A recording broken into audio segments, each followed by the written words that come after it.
He snapped his fingers at her, like she was nothing. She didn't flinch. She didn't correct him.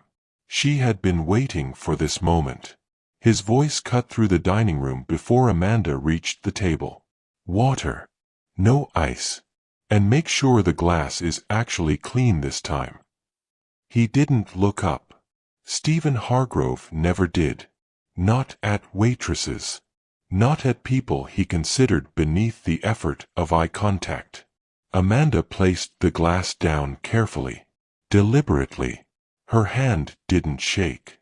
Her face stayed neutral, a skill perfected over decades of carrying a secret that had shaped every decision she'd ever made.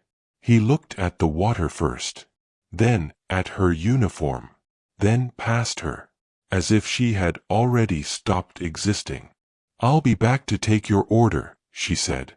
Professional, measured, empty of everything she felt. "Make it quick." No please. No acknowledgement. Just the assumption that his time mattered more than her dignity. She walked away without answering. Around her, the restaurant moved with quiet precision. Soft lighting. White tablecloths. Crystal catching the glow. Every detail whispered the same message. Power belongs here. She had purchased this place 6 months ago. No one knew that. Not the sommelier. Not the hostess. Not the line cooks. And certainly not Stephen Hargrove. Amanda moved between tables like water. Refilling glasses. Clearing plates. Invisible when necessary. Observing without being observed. But her attention never drifted far from table 12. Stephen Hargrove. 66. Self-made billionaire. Visionary entrepreneur. Generous philanthropist, if you believed the gala speeches. Untouchable, according to everyone who had ever tried to hold him accountable. And abusive, entitled, verbally cruel, according to 3 formal complaints filed in the past 8 weeks. She had read each one. Twice. She knew the pattern. Now she was watching him repeat it. A younger waitress approached the table. Maria. 22. Working nights to pay for nursing school. She held out the wine list. Her smile polite. Tight. Stephen waved her away without turning his head. Maria froze. 3 seconds. Unsure whether to speak or retreat. Her cheeks flushed. She walked away quickly. Head down. Amanda's jaw tightened. She had known his name her entire life. Known his face from photographs her mother kept hidden in a drawer. Known his smile from newspaper clippings her mother never threw away. She remembered the truth her mother finally spoke on her deathbed. Her voice thin. Her hand cold. "He said I wasn't enough," her mother whispered. "That the life I could offer wasn't worth his future." Her breath hitched. "He said our baby, you, would only hold him back." Amanda never cried in front of her mother. Not then. Not during the long months that followed. She waited until she was alone. And when the grief passed, something colder took its place. Clarity. She had waited 33 years for clarity. She never searched for him. Never wrote. Never appeared at his office or his events. Instead, she built her own empire. Quietly. Carefully. Without his name. Without his money. Without anything connecting them but blood he never bothered to confirm. When her lawyers told her Stephen Hargrove was a regular at one of the restaurants she had just acquired, one of 12 she now owned, she wasn't surprised. When the complaints began, she wasn't shocked. She made a decision. The uniform wasn't humiliation. It was a test. She needed to see him up close. Needed to know if the man who abandoned her mother was the same man who now treated women like furniture. Needed to know if he had changed. Or if he never had. Stephen raised his hand again. Snapped his fingers twice. Sharp. Dismissive. Amanda crossed the room slowly. "I'm ready to order," he said. "But I don't want you taking it. Send someone competent." She stopped, her pulse steady, her breathing controlled. "Is there a problem with my service, sir?" He finally looked at her. Not her face. Just a glance that assessed and dismissed in the same motion. Like a stain. "You're fine for water," he said. "That's about it." His dining companion smirked into his wine glass. Amanda didn't blink. "I'll send someone else," she said quietly. She turned away. And she didn't send anyone. She stood near the bar, half hidden behind a marble column. Watching him lean back, laugh too loudly, command attention he hadn't earned, holding space he believed was his by right. This was the man her mother had loved. The man who had looked at her pregnant belly and seen only inconvenience. The man who still believed some people simply didn't matter. Her phone vibrated in her apron pocket. A message from the assistant manager. "Everything okay down there?" Amanda pulled the phone out slowly. Typed with calm precision. "Perfect." She slipped it away. And for the first time that evening, she allowed herself something small and dangerous. A smile. Not warm. Not kind. Just certain. He had no idea who she was. But soon, everyone would. 20 minutes passed. Stephen didn't notice Amanda watching. He never noticed people who weren't supposed to matter. But she noticed everything. The way he interrupted his companion mid-sentence. The way he corrected the sommelier's pronunciation, smiling as if teaching a child. The way his eyes followed the younger hostess as she passed, lingering, just long enough to make it uncomfortable. Small cruelties, casual assertions of dominance. Behavior men like him perfected over decades. Polished, refined, until it looked like confidence. Instead of contempt. Amanda refilled water glasses at the table beside his. Close enough to hear. Far enough to remain invisible. Told them if they couldn't meet the deadline, I'd find someone who could, Stephen said. You don't get to the top by accepting excuses. His companion nodded eagerly. That's leadership. That's reality, Stephen corrected. Most people are replaceable. They just don't realize it. Until you replace them. He said it lightly, as if sharing wisdom. Amanda's hand tightened. Around the water pitcher. She had heard her mother say his name. Exactly once. Without sadness. With anger. 2 weeks before she died. The hospice nurse had just left. Her mother stared at the ceiling. Breathing shallow. He used to say that, she whispered. That I was holding him back. That people like me didn't understand ambition.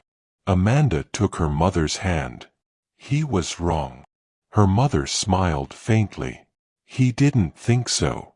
And that's all that ever mattered to him. Now, standing 3 feet from the man who had spoken those words, Amanda felt the weight settle again. Not grief. Resolve. She moved toward the kitchen, passing Maria.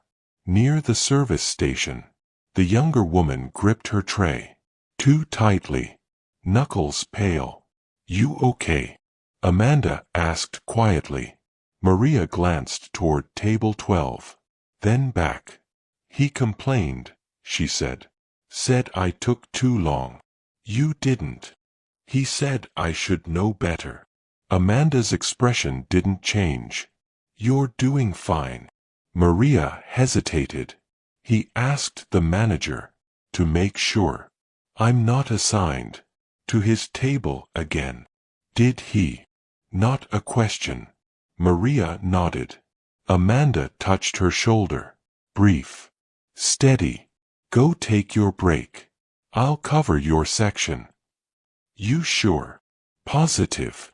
Maria left. Relief visible. In every step. Amanda stood still.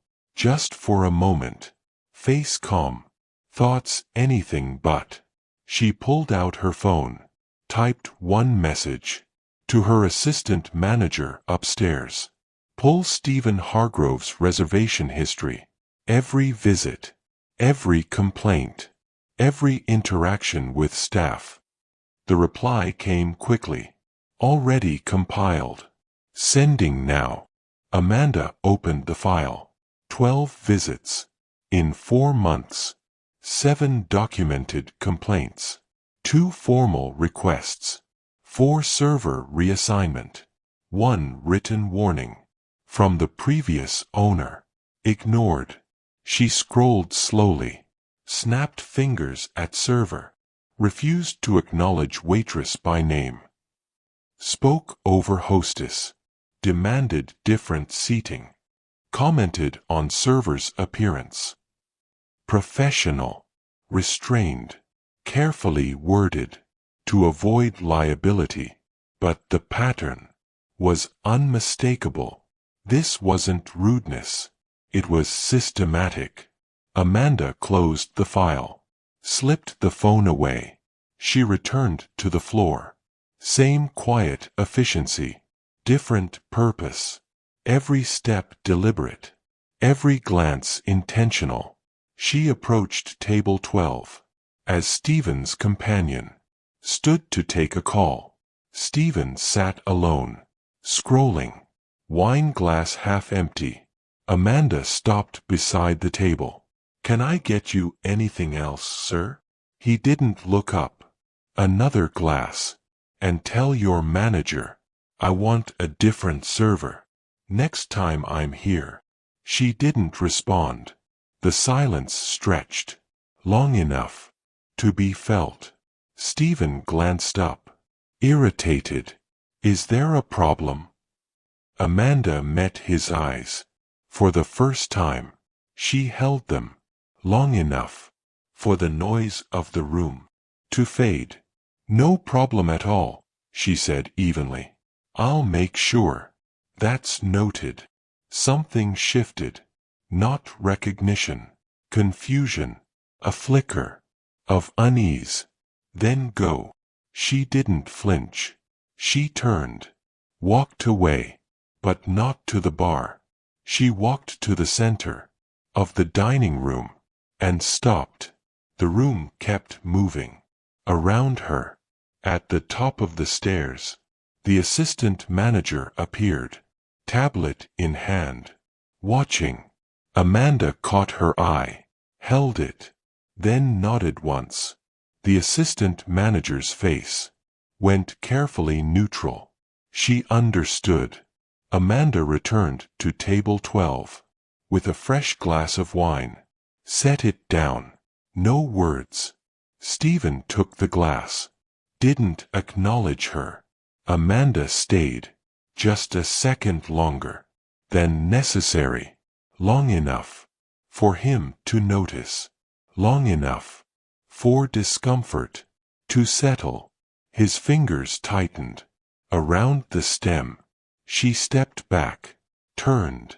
And walked away. As she did. Amanda felt it. The first small crack. In the evenings. Carefully maintained surface. Stephen still didn't know who she was. But he was beginning to realize she wasn't going anywhere. If stories about power, silence, and consequences pull you in, subscribe. This one is just beginning. Stephen's companion returned to the table, still on his phone, gesturing apologies as he sat. Amanda watched from across the room as they resumed their conversation. Business talk, deals, numbers that carried weight, because men like Stephen said they did. She had grown up around women who cleaned houses for men like him, women who woke before sunrise, worked 2 jobs, and still couldn't afford to miss a single shift, women who learned to smile through disrespect because rent was due and dignity didn't pay bills. Her mother had been one of them, not because she lacked intelligence, not because she lacked ambition, but because one man had decided she wasn't worth staying for. Amanda moved through the dining room, clearing tables, refilling drinks, keeping the rhythm of service smooth. But her focus was sharp, clinical. She was documenting every dismissive gesture, every interruption, every moment Stephen treated another human being like background noise.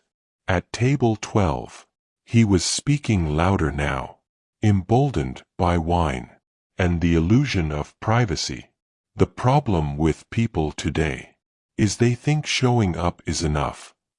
He said, they want credit for doing the bare minimum. His companion laughed. Participation trophies. Exactly, Stephen replied. No one wants to earn anything anymore. Amanda placed a dessert menu at the neighboring table. The couple there thanked her warmly. She smiled, nodded, moved on. Stephen never paused. I built everything I have from nothing, he continued. No handouts, no shortcuts, just work. Amanda's jaw tightened. She knew the truth.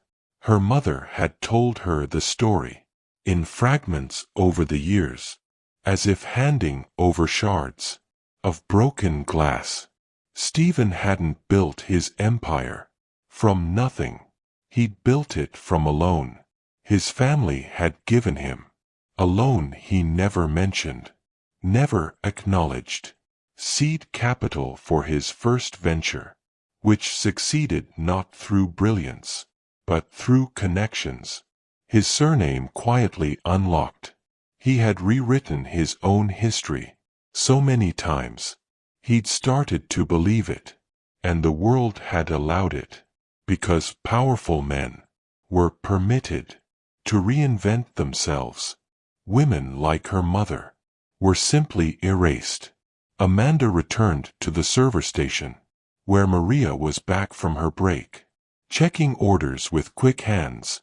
He's still here, Maria said quietly, glancing toward table 12. He is. Maria hesitated. Does he ever? I don't know. Seem happy? Amanda considered the question. I don't think happiness is what he's after, she said finally. I think he wants to be right. Always. About everything. Maria frowned. That sounds exhausting. For everyone around him. Maria nodded and disappeared into the kitchen. Amanda stayed where she was, watching Stephen through the carefully arranged flowers. On the counter, he was signing something now. A check. A contract. Something that required a flourish. A performance of importance. His phone rang. He answered. Without looking. Hargrove. Even his name landed like a challenge. Amanda couldn't hear the other side of the call, but she watched his expression change. Irritation. Impatience. I don't care what the board thinks. He snapped. I'm not changing the timeline. They'll adjust. A pause. Because I said so. That's why. He ended the call and tossed the phone onto the table. His companion raised an eyebrow. Trouble. Just people who don't understand how decisions get made. Meaning your decisions. Stephen smiled. The only ones that matter. Something cold settled deeper in Amanda's chest. This was the man. her mother had loved. The man who promised her a future, then vanished. The moment it became inconvenient. The man who never looked back, not to check if she was okay, not to see if the child he refused to acknowledge even existed. Nothing. 33 years of nothing. And now, here he sat, 3 tables away, treating strangers the same way he once treated her mother, like obstacles, like they were disposable. Amanda reached into her pocket and opened her phone. A saved photo. Her mother, younger, smiling, holding a baby, wrapped in a pale yellow blanket. Amanda had been 6 months old. Her mother looked tired, but she was smiling, because despite everything, the abandonment, the fear, the loneliness, she had chosen love. Stephen had chosen himself. Amanda closed the photo and put the phone away. She straightened her apron, adjusted her expression. One slow breath. Then she stepped back, onto the floor. 30 minutes later, the dining room had thinned. Most tables were empty, chairs pushed in, linens cleared, the kitchen winding down. Only a few guests remained. Stephen was one of them. He sat at table 12, nursing his 3rd glass of wine, gesturing broadly. His companion looked tired, but polite, nodding at intervals. Amanda stood near the bar, watching. She had served him water 4 times tonight, cleared his plates, replaced dropped silverware he hadn't bothered to pick up. Each interaction brief, professional, invisible, exactly how he preferred it. But something had shifted. The restaurant had gone quiet. Stephen's voice carried farther now, without the cover of other conversations. He was getting comfortable, careless. You know what the real problem is? Stephen said, loud enough for Amanda to hear. People don't understand hierarchy anymore. Everyone thinks they deserve a seat at the table. His companion made a non-committal sound. There's a natural order. Some people lead. Some people follow. Some people. He gestured toward the kitchen. Serve. Amanda's hand tightened around the water pitcher. And that's not cruel. It's just reality. Not everyone is built for more. She set the pitcher down, slowly.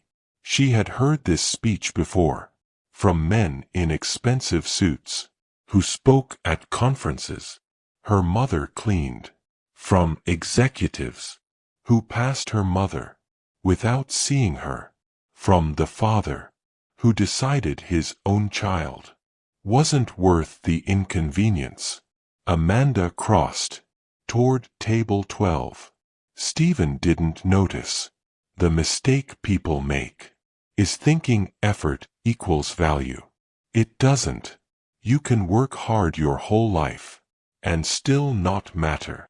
Amanda stopped beside his chair. Excuse me, sir. Stephen paused, irritated.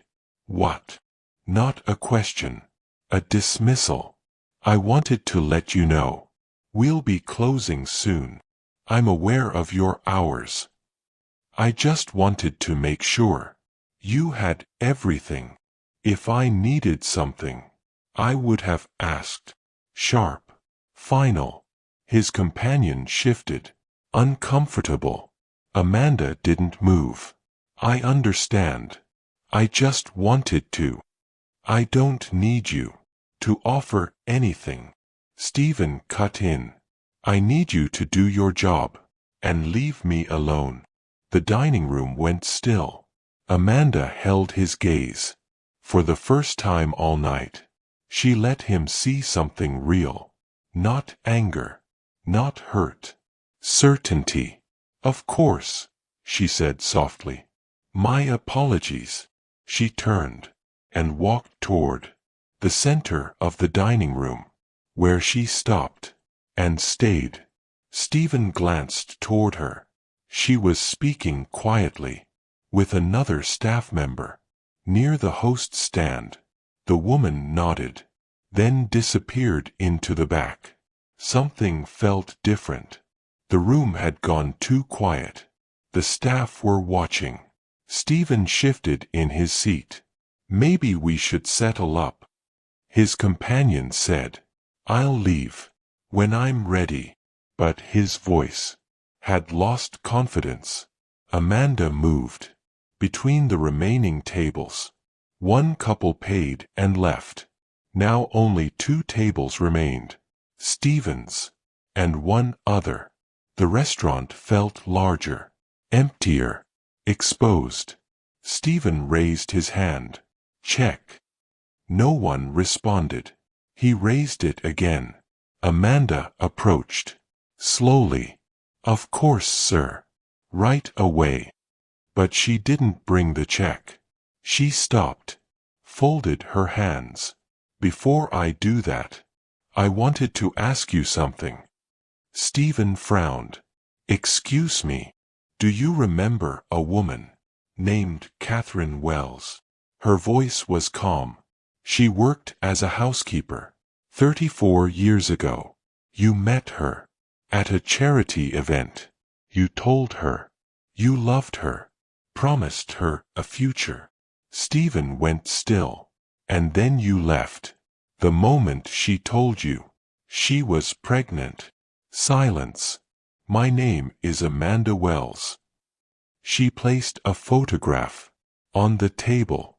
A young woman holding a baby. Stephen stared. I'm not here for an apology, Amanda said, or money, or anything you think I want. She leaned forward slightly. I'm here because I own this restaurant. The words landed hard. And I'm here because women who work for me filed complaints about you, about how you speak to them, how you treat them. She straightened.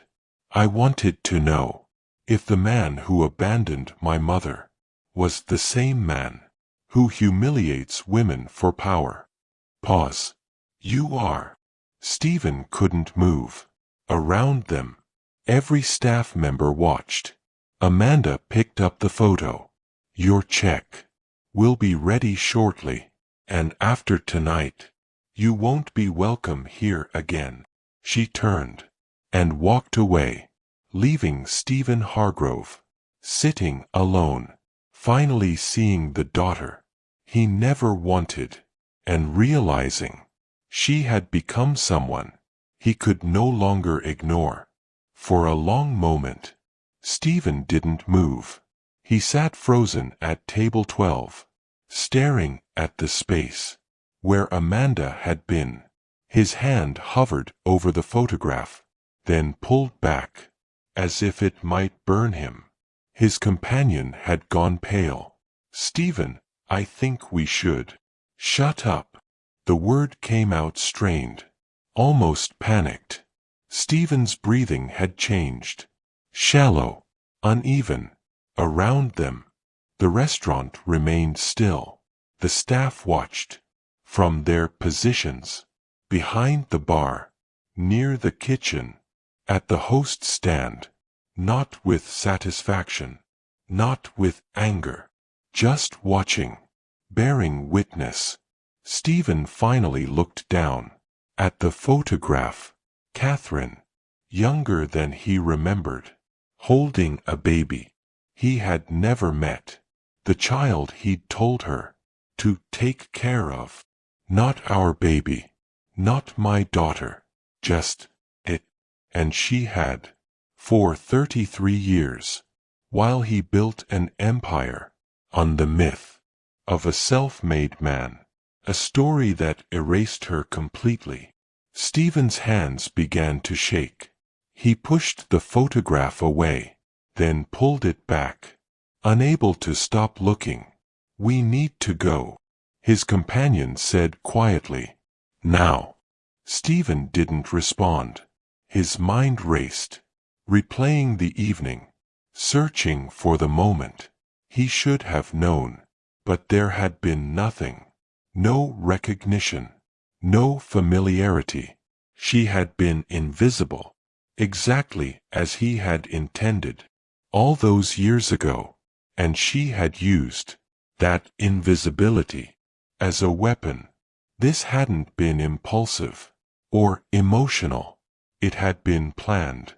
She had bought the restaurant, waited for him to return, put on the uniform, endured his dismissals, his cruelty, all while knowing exactly who she was.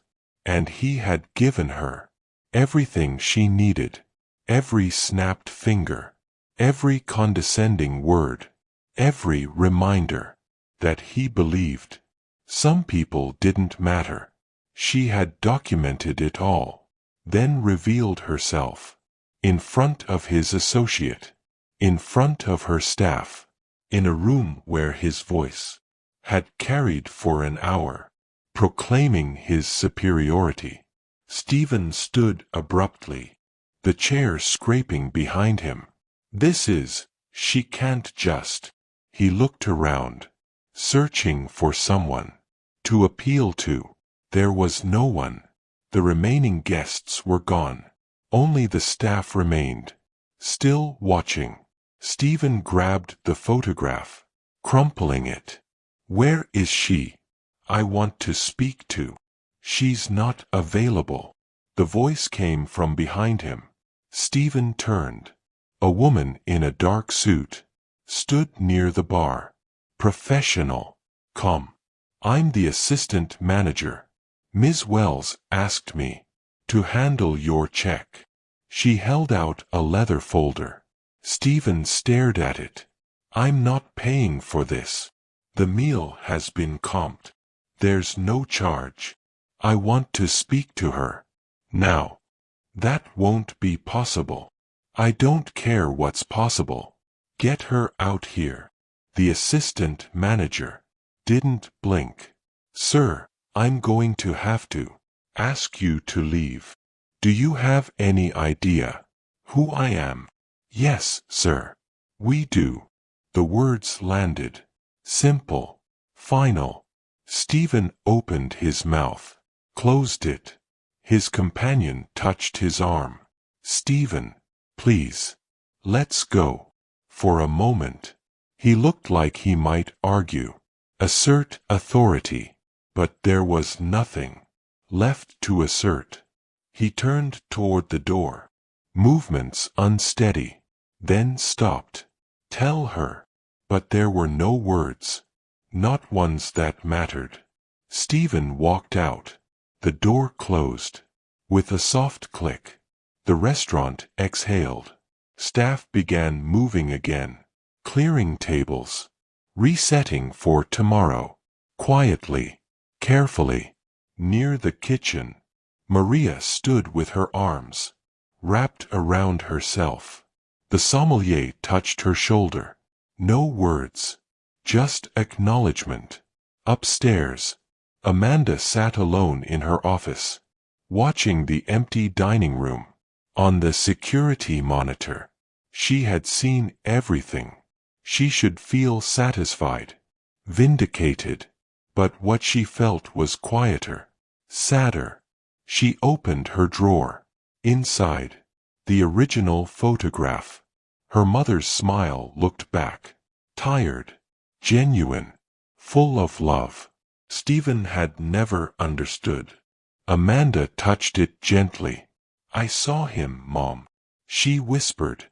She closed the drawer, turned off the light, and walked out, leaving Stephen Hargrove behind, exactly the way he had left her 33 years ago. 3 days later, Amanda stood in the same dining room during lunch service. The restaurant was full. Guests laughed over wine, Silverware clinked. The familiar rhythm had returned. But something had changed. The staff moved differently now. There was quiet confidence in how they carried themselves. Maria approached a table of businessmen, with her head higher.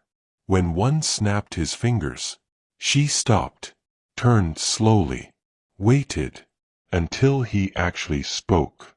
Before responding, the man hesitated, then looked embarrassed. He asked politely for water. Maria smiled and nodded. Amanda watched from the host stand, a faint curve touching her lips.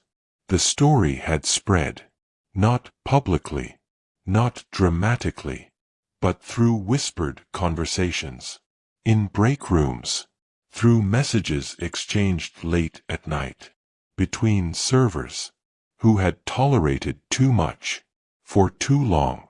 Word traveled that something meaningful had happened, that a woman dismissed as invisible had revealed herself as the one in control, that consequences had found someone who believed himself untouchable. Amanda didn't encourage the story. She simply allowed the truth to exist, and the truth was enough. Her phone buzzed. An email from her lawyer. Subject: Hargrove Inquiries. Stephen's legal team had reached out, twice in 72 hours. First requesting a meeting, then a phone call. Both messages careful, professional, both avoiding any acknowledgement of what had actually happened. Amanda read the email twice, then deleted it. She had no interest in explanations, in justifications, in apologies shaped by lawyers. That would mean nothing. She had already seen what she needed to see. Now she was finished. Her assistant manager approached, tablet in hand. Tonight's reservation list is full. 6 requests for tables 11 and 13. Amanda raised an eyebrow. Not 12. No one's requested 12. Since that night. The words were neutral. Almost. Amanda nodded. Keep it available anyway. Understood. The assistant manager started to leave, then paused. Ms. Wells, what you did, it mattered. To all of us. Amanda met her eyes. What mattered was that you spoke up. I just made sure someone listened. The woman nodded and returned to her station.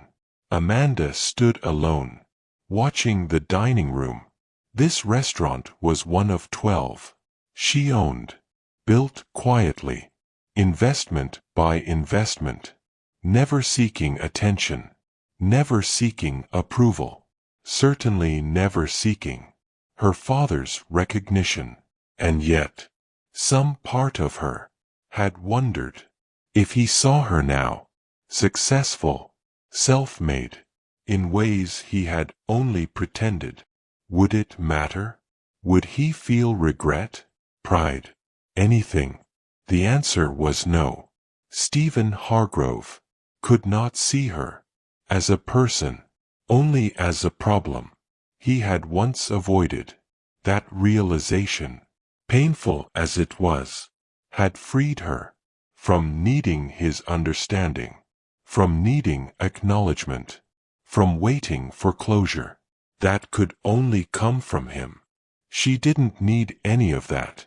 She had her mother's love, captured in photographs and memories, her own accomplishments, a staff that trusted her, a business that thrived, a life that mattered, and she had proven to herself more than anyone that invisible did not mean powerless. Her phone buzzed again. Another email. A journalist, a business reporter, from a major publication. Subject: Request for comment. Hargrove. Stephen Hargrove had resigned From the board of Hargrove Industries, the announcement cited personal reasons. Abrupt, carefully vague. Amanda read the message. Resignation. She hadn't known, hadn't expected it. She closed the email without responding. Whatever happened to Stephen now, whatever consequences followed him, it wasn't her concern. She had already given him enough. Enough time, enough thought, enough of her life. Amanda put the phone away and returned to the dining room. At table 8, a young couple celebrated, hands entwined. At table 4, a businesswoman ate alone, unhurried. At table 16, friends laughed over wine, animated and warm, lives unfolding, moments continuing, and Amanda understood. This was what mattered. Not revenge, not vindication.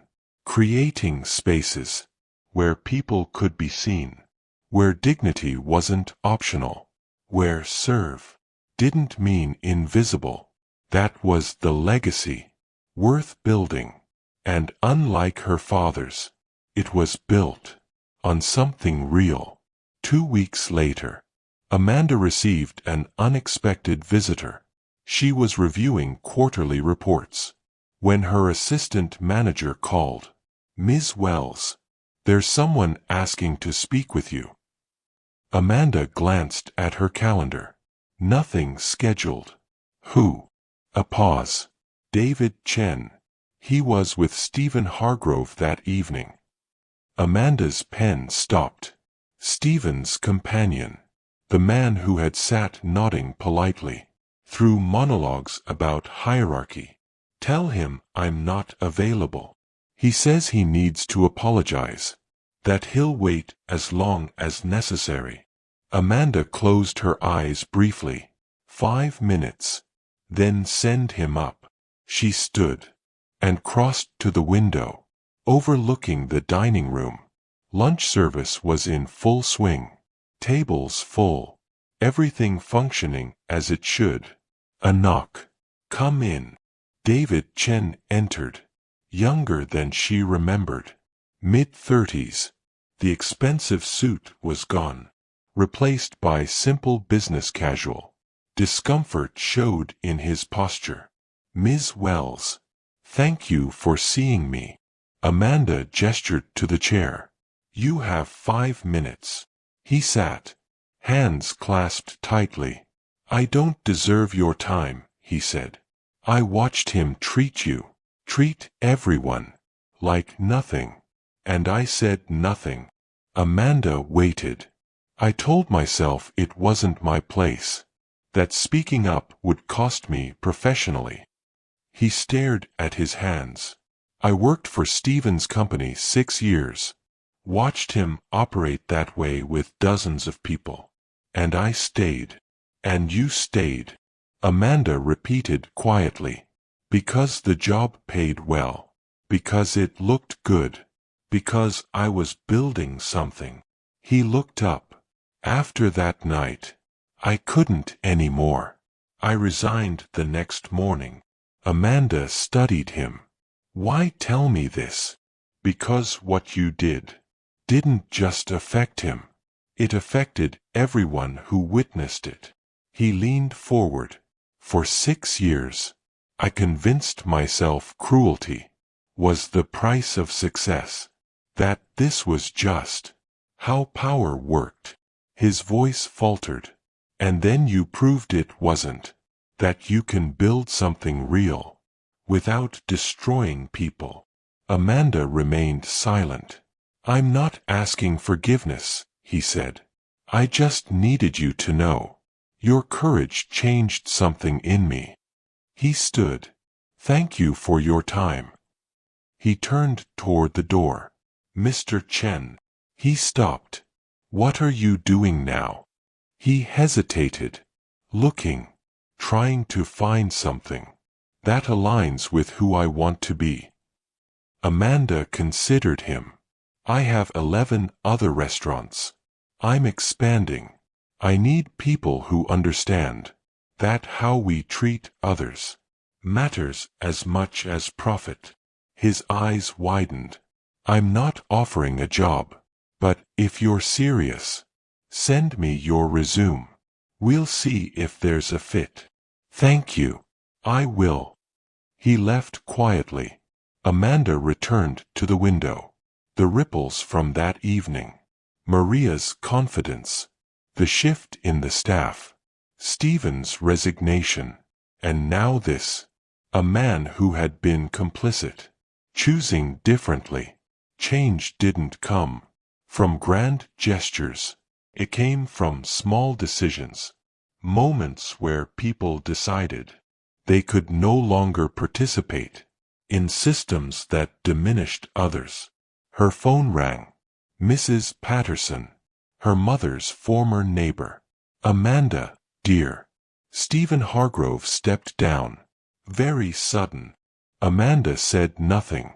I thought your mother would be proud, not of his downfall, but of you. Amanda's throat tightened. She always said you had steel in your spine, that you'd build something beautiful. I miss her. Amanda whispered.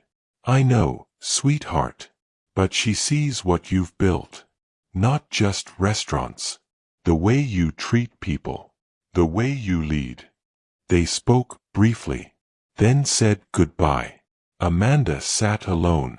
Afternoon light. Stretching across the office. She thought of her mother's hands, worn from work. Of the smile in that photograph, tired, but genuine. Of a woman who chose love over bitterness. Who taught her daughter to be strong without cruelty. To demand respect without requiring submission. That was the inheritance. That mattered. Not Stephen's name, not his money, but her mother's grace, her strength, her belief that how you treat people defines who you are. Amanda opened her phone, found the photograph, studied that smile, then stood, smoothed her jacket, and headed downstairs. There was work to do, a legacy to build, not through destruction, but through creation. 6 months passed. The restaurant thrived. Amanda opened 2 more locations. She built systems that protected employees from the kind of treatment she had witnessed too many times. She never heard from Stephen again. No emails, no calls, no statements. He vanished as completely as he had 33 years ago. The difference was, this time, it was her choice. On a quiet Tuesday afternoon, Maria approached during pre-service setup. Ms. Wells? There's a woman at table 12. She asked for that table specifically, and wants to speak with you. Amanda glanced toward the dining room. An older woman sat alone. Elegant. Navy dress. Silver hair pulled back. Familiar. Did she give a name? Yes. Eleanor. Eleanor Hargrove. Amanda went still. Stephen's mother. Should I tell her? You're unavailable. Amanda took one slow breath. No. I'll speak with her. She crossed the dining room, steps steady, despite her accelerating pulse. Eleanor looked up as she approached. Sharp eyes. Immediate recognition. Amanda. Thank you for seeing me. Amanda remained standing. Mrs. Hargrove, please. Sit. Not a request. An expectation. Amanda sat. Posture controlled. Eleanor folded her hands. I came to apologize. Amanda said nothing. Not for my son. He should do that himself. Though I suspect he never will. I came to apologize. For myself. She paused. 34 years ago, Stephen told me about a woman he had been seeing, a housekeeper. He said she was pregnant. Amanda's breath caught. He asked what to do, and I told him to walk away, that a child would derail his future, that he had to think about his career. Eleanor looked at her hands. I told him some mistakes could be fixed by simply leaving them behind. The words lingered. I convinced him you weren't his responsibility, that your mother had brought it on herself. Amanda's throat tightened. I didn't know you, didn't know your mother, but I treated you both as obstacles to my son's success. Eleanor met her eyes. I heard what happened here, what you did. From whom? Amanda asked. Stephen. Eventually, after the board forced his resignation, after his colleagues distanced themselves, when he had nowhere else to turn. Pain crossed Eleanor's face. He was angry.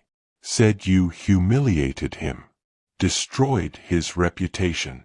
And what do you think? Eleanor was quiet. I think you gave him exactly what he deserved, what I should have given him 33 years ago. Consequences. She reached into her purse and pulled out an envelope. This is a letter I wrote to your mother 20 years ago. I never sent it. I told myself it was too late. She placed it on the table. The truth is, I was a coward. Amanda looked at the envelope, but didn't touch it. I'm not asking forgiveness. I'm only telling you, I was wrong. About you. About your mother. About what mattered. Eleanor stood, gathering her purse. You built something remarkable. Something my son could never build. Because I taught him. People were tools, not treasures. She paused. Your mother raised you better than I raised him. And I'm sorry. I never told her. She was enough. More than enough. She turned to leave. Mrs. Hargrove. Amanda said. Eleanor stopped. Why now? Eleanor looked back. Genuine regret in her eyes. Because I'm dying. Pancreatic cancer. Stage 4. And I didn't want to leave without acknowledging the harm I caused. A faint smile. Deathbed clarity. Though it comes far too late. Amanda stood. The two women held each other's gaze. Thank you for coming, Amanda said quietly. Eleanor nodded once and walked toward the exit. Amanda watched her go, then looked at the envelope. She picked it up slowly, slipped it into her jacket pocket. Unopened. She would read it one day, but not today. Maria appeared beside her. Are you okay? Amanda nodded. Yes, I am. And she meant it. The people who had hurt her, Stephen, Eleanor, all the others, they would carry their own consequences. Regret, isolation, the knowledge of what they'd lost. But those burdens were no longer hers. She had built something better, not from their mistakes, but despite them. 1 year later, Amanda stood at the entrance of her newest restaurant, number 15, watching the staff prepare for opening night. This location was different. It stood in the neighborhood where her mother had lived, where Amanda had grown up, where her mother worked multiple jobs and still found time for bedtime stories, homework, and telling her daughter she could be anything. Amanda had purchased the building. that once housed the dry cleaner, where her mother worked evenings. She had transformed it, without erasing its history. Exposed brick, original windows, the worn wooden floor. Her mother had crossed thousands of times. Near the entrance, a small plaque was mounted. Catherine Wells, 1967 to 2018, who taught us that dignity is not given, but claimed. Maria approached. Now General Manager. We're ready, Ms. Wells. Staff briefing in 5. Amanda nodded, watching Maria walk away. Confident, focused, leading, so different from the nervous server. Dismissed by Stephen. A year earlier. Growth rarely announced itself. It arrived quietly, as people stepped into who they had always been capable of becoming. 23 staff members gathered in the dining room. Amanda stood before them. Before we open, I want to share something. She pulled out a photograph, held it up. This is my mother, Catherine. And this is me, 6 months old. The room fell silent. My mother worked 3 jobs to raise me. She was invisible to most people she served, treated like furniture, dismissed. Amanda's voice remained steady, but she never let that define her. She taught me that how people treat you says everything about them, and nothing about your worth. She looked around the room. This restaurant stands where she once worked. It exists because I believe what she taught me, that everyone deserves to be seen, valued, and treated with dignity. She set the photograph down. You'll serve people tonight who believe service means servitude, who confuse authority with superiority. Heads nodded. You don't have to accept that. Not here. If someone disrespects you, you have my full support to set boundaries. Your dignity is not negotiable. She paused. But remember, how we treat others, especially those who depend on us, defines who we are. We have power here. Use it to uplift. The staff listened. Many visibly moved. My mother never lived to see what I built, but everything I build exists because of what she gave me. A faint smile. So tonight, we open, we serve well, we treat people with respect, and we demand that respect in return. She stepped back. Welcome to Catherine's.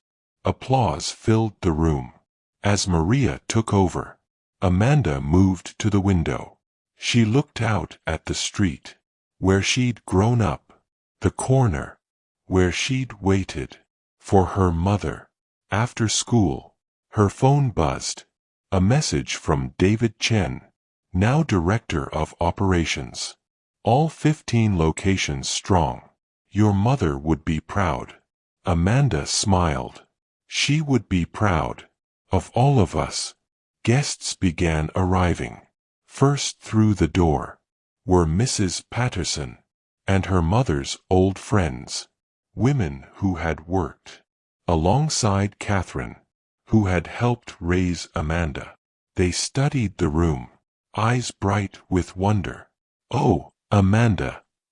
Mrs. Patterson whispered, touching the plaque. She would have loved this. I hope so. The evening unfolded beautifully. Laughter filled the space. Staff moved with pride. Every table treated with care. Near closing, Amanda noticed an older man, dining alone. Something familiar. She approached. Is everything satisfactory? He looked up. He had Catherine's eyes. "Everything is wonderful," he said softly. "You're Amanda, aren't you?" She nodded. "I'm Robert, your mother's brother." Amanda's hand found the chair. "I didn't know. We lost touch years ago. My fault." His voice trembled. "I saw her name. I had to come." They talked long after. The last guest left. About Catherine. About family. About time that couldn't be recovered, but could still be honored. When he left, he embraced her. "She raised someone extraordinary. Thank you for keeping her memory alive." After he was gone, Amanda stood alone. The plaque caught the light. She thought about circles. How pain could echo across generations, or be transformed into healing. How invisibility could become visibility. How silence could become voice. How one woman's dignity could become a legacy, touching hundreds of lives. Amanda turned off the lights, one by one. Tomorrow, they would do it again. Serve people. Treat them well. Demand respect. Build something lasting. Not in spite of where she came from, but because of it. Her mother's daughter. Always. Sometimes, the people who hurt us most are the ones who never see us at all. But being invisible doesn't mean being powerless. Amanda's mother understood that. She lived it every single day. Working jobs that didn't value her. Raising a daughter alone. Choosing dignity when the world offered her none. And she raised someone who turned invisibility into strength. Who built an empire, not to prove anything to the man who abandoned her, but to honor the woman who stayed. This story isn't about revenge. It's about what happens when you refuse to let someone else's cruelty define your worth. When you choose to build something real instead of tearing others down. When you transform pain into purpose. If this story moved you, if you saw yourself in Amanda's quiet strength, or in her mother's resilience, or even in the staff who finally found a place that valued them, don't let this moment pass. Subscribe to this channel. Turn on notifications. Because stories like this matter. Stories that remind us dignity isn't given, it's claimed. And if you know someone who needs to hear that today, someone working a job that doesn't see them, someone fighting to be valued, someone building something beautiful from broken pieces, share this with them. Leave a comment. Tell us your story, because the world is full of people like Catherine Wells, invisible to some, but extraordinary to those who truly see. And maybe, just maybe, we can be the ones who help them be seen. Thank you for watching. We'll see you in the next story.